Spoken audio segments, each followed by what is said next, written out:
Magandang hapon sa ating lahat mga boss at siyempre all over the country. At siyempre ngayong araw ay magkakaroon tayo ng mag-share lang ako ng tips para sa ating mga shop, lalo na sa ating sa mga harapan ng ating shop, no? Ito yung ating ginawa ngayon. So ito mabilis ang lang to, no, tutorial. Bali makikita nyo yung shock na to, ayan sa harap. Shoutout nga pala sa may-ari ng lifeline fluid, the fluid of life. Alright, okay, so ngayon, no, ito yung gagawin natin ngayon. Ito yung ginawa natin, hindi ko na pinakita kung paano natin ginawa. Bali magic lowered. Ayan, dati ito ganda nyan.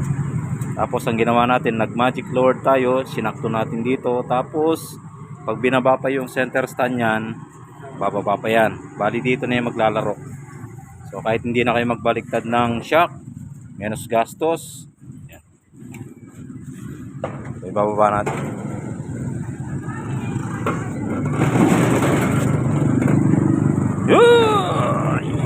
Yeah.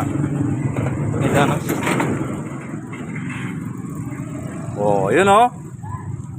Oh, di ba? Hindi nila lilitaw yung gas-gas niyan. Ayan. Kahit maglaro na maglaro yan, mayroon pa siyang play hanggang dito. Ayan. Para hindi na kayo magpapamachine shop, hindi na kayo magpapabaliktad ng shock. Ang ginawa lang natin ay nag-magic lower tayo. Nagkalagay tayo ng spring dun sa baba ng kanyang stick.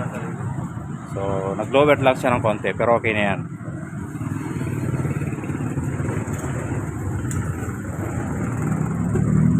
Yun.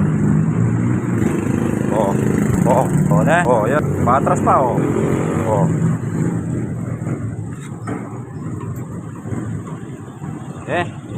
Lower dyan, Yan. Bali, walang gasgas yan. Yan, walang tagas yan, okay? So, ngayon, hanggang dito na lang yung ating video.